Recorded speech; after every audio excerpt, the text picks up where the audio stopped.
day. Good day, everyone. Today, I want to talk a little bit about mindfulness. This week, in the Learn to Love Your Story personal development program online, we are exploring mindfulness and its many positive uses in our life. For those of you who don't know what mindfulness is, it is not some sort of woo-woo Eastern philosophy stuff in the pop culture way that I think it's probably been sold. I mean, some of us know what we're talking about when we're talking about mindfulness and some of us don't. So let me just start there. The easiest way to define it is to define what it is not. The word mind really just means what we're attending to. Focus, right? The word mind is really just focus. So mindless is focusless. It's distracted. It's all over the place. It's squirrel, right? It's that kind of instead of being focused on what you're observing, you're just kind of scanning your environment at all times. Mindless. Mindful would be the reverse. So to be mindful is to be able to focus, to be able to attend or observe in the moment, on that moment. It isn't to overcorrect. That would be the opposite of mindless too. To overcorrect would be to observe only one thing and stay fixed on it. Mindful is a dynamic process, okay? It is an ability to stay in the present moment and not focus on any one thing other than being in the moment. So you're able to observe all things that are in that moment. So in this moment, I'm cold. I'm outside. It's a winter day. It's actually a really bright and beautiful day. So I'm observing that. I'm walking. I'm exerting energy. I'm observing that. Of course, I have thoughts that come and go because I'm human and we've conditioned ourselves to let our thoughts kind of run the show at times. So that's what I want to talk about when I talk about mindfulness today as well, is this idea of your mind is it's a terrible master. And I know that's a quote from somebody, probably Buddha.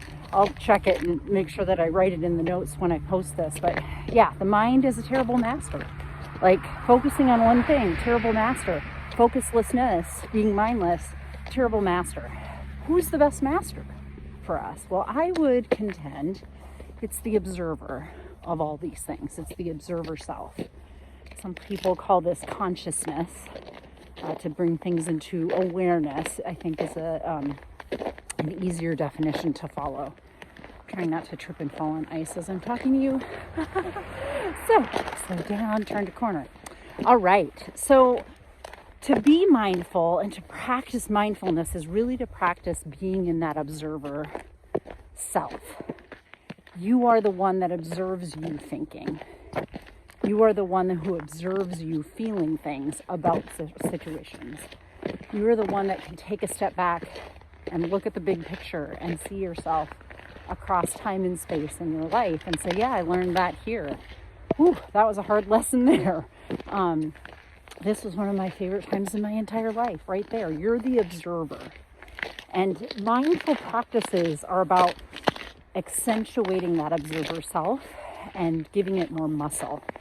This place of focus resides in the prefrontal cortex. It's what makes us human. The medial prefrontal cortex in particular is what can help you zone in on staying focused and knowing where you are in space and time. So every time that you do a mindful practice, you are practicing being able to be the observer.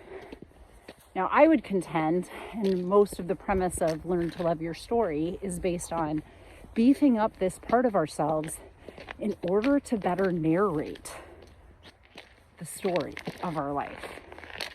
This is the part of you have full control over.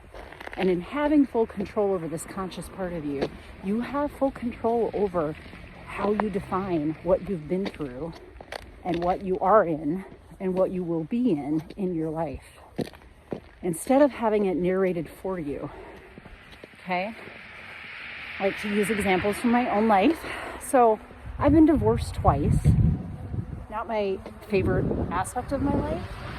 But if I define that by what society tells me to define that by, that's a very different story than if I hold into my observer self and tell you how much I've learned, how much I've gained from those experiences, how wonderful it is to have shared my life with these two people and continue to share my life with these two people that I'm no longer married to because I have kids with both of them. I own that story. I love that story. This is mine to name. This is not somebody else's to name for me. But people will try to name it for you, that's for sure. So mindfulness practice really helps you to become the narrator in your own life and to narrate it in a way that serves you the best, instead of allowing the powers that be to name it for you and mindlessly scanning your environment all the time, looking for what that narrative is and what it really means and trying to prove it outside of yourself instead of know it inside of yourself.